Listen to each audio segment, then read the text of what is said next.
Boietxek Arrasateko San Juanetan gaur jasotakoak bihar erakutsiko dizuegu gehiago. Segidan, Bergaratik etorritako bilagunekin ariko gara Bergarako Orfeoiko ordezkariak biak. Izan ere, iaz bete ziren 100 urte Bergarako Orfeoia sortu zela, hainbat eta hainbat ekintza eraman zituzten aurrera urte osoan zehar, baina esan dezakegu gaur jarri dietela azken ginga ospakizun horiei, mendeurrena laburbiltzen duen ikusentzunezkoaren aurkezpenarekin. Carlos Etxanez, Bergarako Orfeoiko kidea, kaixo ongi etorri. Arratsaldeon. Eta Begoña Lasagabaster, Orfeoiko presidentea, ongi etorri, zuri ere. Arratsaldeon. Tira, kontzertu berezi, omenaldi, erakusketa, logo aldaketa, dudabarik urte oparoa, izan zen iazkoa, 2023a, baina sarreran aipatzen genuen moduan dokumentala falta zen. Eta iritsi da, hori aurkezteko eguna, zer moduz?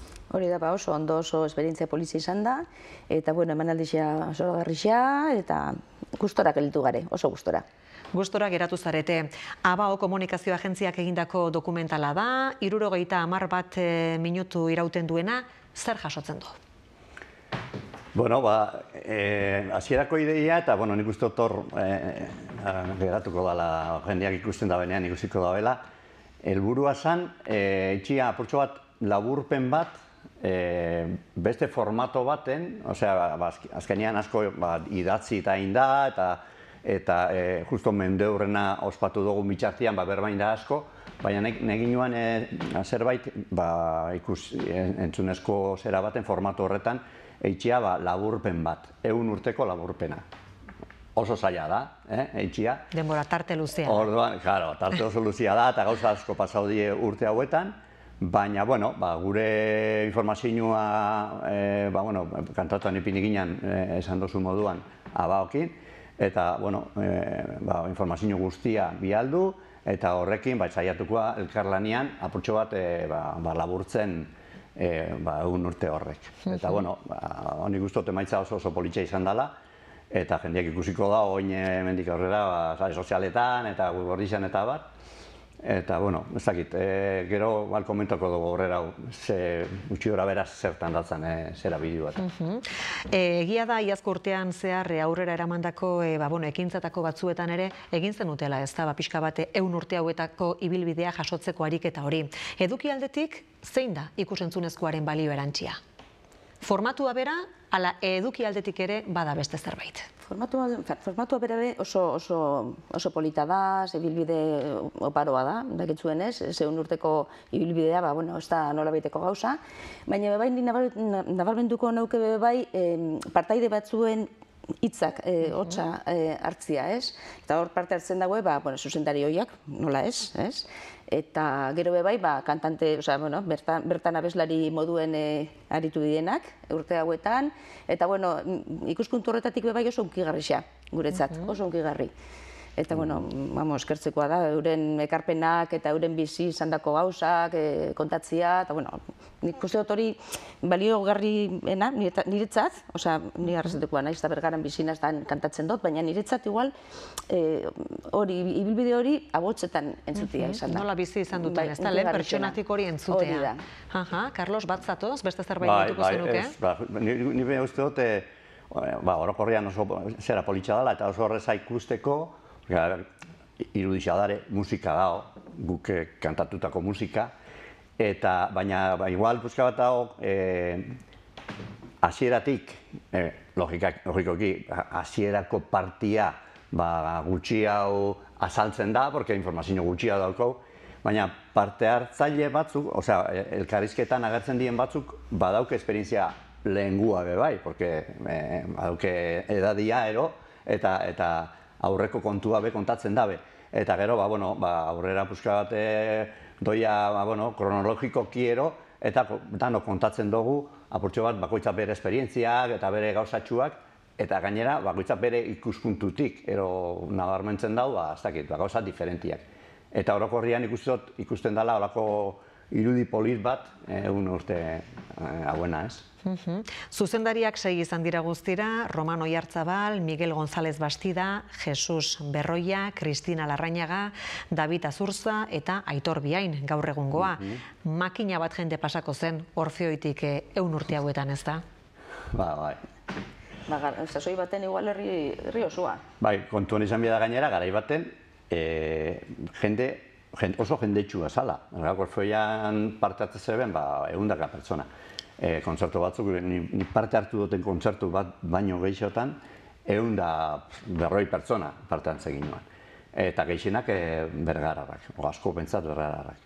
Orduan, kontuan izan bida da, garai hartan, hasieran batez be, jendiaren zat, ez eguan hainbeste aukera bidaiatzeko, edo etxetik irtetzeko bez. Eta hori bai izan aukera bat. Eta horregatik jende asko puntatzen zen, horako kasuntan Bergarako Orfeoian kantatzera. Orduan, zenbat jende pasaban 100 urtetan? Auskalo, baina milaka pertsona, seguru. Hoi momentuan be, bagare azkenengo urtetan egin ginoan alako zerrendatxo bat, eta asko, garai hontan ibili dienak, pentsaizu indala 100 urte ez. Eta zeintzu izan dira Orfeoiaren historiako datarik garrantzitsuenak edo momenturik gogoan garrienak? Igual hori Carlosek, ni baino gehiago jakingo dau. Bueno, jakin oso zaila da, porque, en fin, baina, gudako informazioa, eta hori nik uste bideoan ondo azaltzen da, hor, hasierako, hasi zanean, Bergarako Orfeoia, hasi zan kantatzen batez be folkloreko obraketa, eta Don Romain Oiarzabalekin, eta batez be folklorea kantatzen zen. Eta Osmistotan, hori izan zen, nik uste berezitasunik handiziena, porque aurretik bazeren koro batzuk gizonezkuenak, baina koro misto, Osmistotan, horrez izan, nik uste dute Bergaren historia, ez? Eta kasu honetan, horrek hasi ziren, hasiera baten, koro misto moduan eitzen, gara baten guri di eta olako kompositore famatuen obraketa. Aiegan zen momentu bat, nik uste dut 50 markadan hasi zala apurtxo bat asunto sinfonikoak sartzen. Eta hor ikusten izan zala salto uniko handixia, Orfeoian dako, porque hasi zan kantatzen orkestarik importantinekin. Garai hartan zeren bentsat oso importantikin. Madrilera jote zan bebai, kantuan etxera, eta hemen inguruan bebai, baina dana repertorio sinfoniko korala abesten. Gero, hori egon zen urte bastante nik uste dut eitzen, hori beste muga bat izango litzake. Gero, hori puskanaka, punzan hori gaztatzen porque egizia da, gero, gaurko eran modernitatean hainbat gauza bazeren eitzeko, eta jendia igual esan apuntatzen hainbeste kantuan eitzera, beste hainbat gauza darelako bizitzan, eitzeko ez, beste saletasun batzuk afizien, kirola, beste iztar. Eta orduan jende gutxia zelan ari zan kantuan, nik uste hor aldaketa natural bat egon zan, eta hori gaur egungo garaixean, momentu honetara, itxen dugula apurtxo bat anetik ez, kantu sinfoniko korala bebai, saiatzen gainera refortzuekin eta jandiak hartzen, porque jende asko bia da horretarako, eta gero, kantu zerape bai, folkloreko kantuak eta hainbat kantu diferentiak, baina orkesta barik eitzen dienak. Ez dakit, puskan naztu indoten gauzia, baina, gutxi gara beran ikusteot. Boietxek izan direla, ez da Orfeoian zehar izandako momentu ezberdinak, bilakaera naturala. Bai, hori da, naturalki pasau dienak. Baina, asko sobeto, bidixoa ikusten baldin baduzue azalduko da. Obrarik kutxunenak, badakit ez direla galdera errazak, kontuan izanik, 100 urteri buruz ari garela izketan. Bai, hombre, igual, kutxunetanikoa, igual Mozarten mesa, izan zen oso... Requiem de Mozart, egin dugu bi aldiz, eta hori izan da... Bixetan izan da gure historian oso preziatua, ze bueno... Obra oso potentia da, eta gero beste koroko laguntzakin eta montajia izan da oso garrixea Bixetan. Guk egin dugun ezerik politxena, eta nik uste dut historian, Orfeoian historian be, asko egin dela, ez, obra hori. Eta bestelako zera potentia behin die. Esaten ginoan moduan, oso arrakastatxo izan zen batez be, epoka hori kanpora zoianian. Eta hor bai etxeziela hainbat obra erraldoi, zera, kompositori, zuzendari diferenteekin eta zuzendari ospetsuekin bai, Odon Alonso, onzain garain baiten zuzentzen, niakorotzen naiz, por ejemplo, Alexander Nevsky Prokofieverena egin zala Bergaran, 140 pertsona taula gainean, hori izan zen, 80 piku urtean ero, eta hortik atzera hainbat obra dare. Eta esatia zein oso zaila da. Nik uste dut gainera garai hartan, ez dago informazioa horretarako. Egia da Bergarako Orfeoia oso maitatua dela herrian, eta sarritan aritu izan zaretela herriko eragile ezberdinekin ere elkarlanean, ez da? Bai, beti.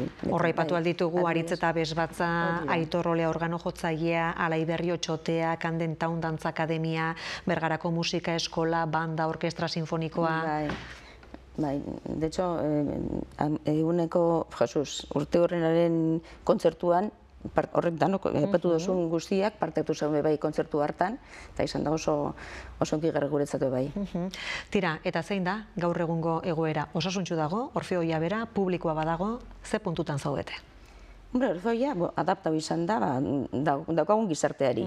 Eta gaur egun kantatzen dugu, bai Mozart kriston obra, ero, ez dakinik, euskal kantak, ero pop, ero danetari kantatzen dugu. Eta bai egokitu gara bai, korputza bai mugitzen, eta, beste gauza batzuk ekartzen ez, osea, saiatzen. Eguneratzen, egokitzen. Nik dut osasuntxu dagoela, ondio be, jendia, a ber, egisa da, asko komentatzen da hori, ez? Kantarixak falta diela, batez be gizonak, gizonen falta. Baina hori nik uste dut ez dela bakarrik kantuan. Hainbat gauzetan, dantzan eta beste... Kirola izan ezik, beste arlo guztietan. Hortik kanpo emakumeak parte hartzaileagoa. Gizon horre guztiak kantatzen dozuenak, etorri zaitxeste, Orfeoia kantuan itxera. Baina bestela, nik uste dut momentu honetan dauko talde bat, nahiko politxa, eta orokorrian gure artean harremana oso politxa da. Saiatzen gainera gu horretara goiaz, ensaiotara goiaz, ondo pasatzera, batez be, eta, por supuesto, musika itxera eta gure saletasuna bizitzera. Baina hori, ondo pasatzen eta giro honian. Ilusio falta ez dau eta giro honien. Hori da. Zaleak oso garrantzitsuak dira. Bai. Eta agurtu baino lehen azken galdera bat ere egin nahi dizuet, izan ere dokumentalaren salbuespenarekin baldin bada ere urte hasieratik ohiko martxara itzulita zaudete. Eta tira, gaur bertan ohiko hitzordu baten bezperetan ere bai, ez da ohikoa bezain berezia izango den hitzordu baten bezperetan. San Pedro egunean ohitura duzue, San Pedro elizaneko kontzertu eskaintzekoa, kontzertu sinfoniko korala izango da, esaigu zuen, zer prestatu duzue? Prestatu dugu hiru pieza, lehena izango da Abeberun, Mozarren Abeberuna, horretan lagunduko digu Aitor Oleak, organuan. Organu ez da guztiz montatuta, pieza batzuk falta jakoz, baina orokorrien jolaike, eta Aitor Oleak seguru ondo ingo dauela, eta hori Abeberuna, horrekin hasiko da kontzertua, eta gero Mendelsonen pieza bat, oso polita bai, romantiko estilokoa oso politxa, solista batekin, nire Ibarrarekin, eta azkenik Beethovenen mesa bat, oso mesa bebai politxa, eta maitza nik uste dut oso nahi izan biedala, ze desde luego ensaioetan ikusten dana, itxura polita dauka. Itxura oso polita dauka. Tira, hemendik egon bidapena gure ikusentzulei, kontzertu horretara animatu gure izan ezkero, San Pedro egunean, hilaren 29an izango dela, arratsaldeko 7etan, San Pedro elizan. Eta ikusentzunezkoa, ikusi nahi izan ezkero berriz, zuen webgunean, hortxe izango dutela eskura, bertan, patxabaz ikusi ahal izateko. Carlos Etxaniz eta Begoña Lasagabaster, eskerrik asko, bisitarengatik eta hurrengo batera arte. Zuei eskerrak.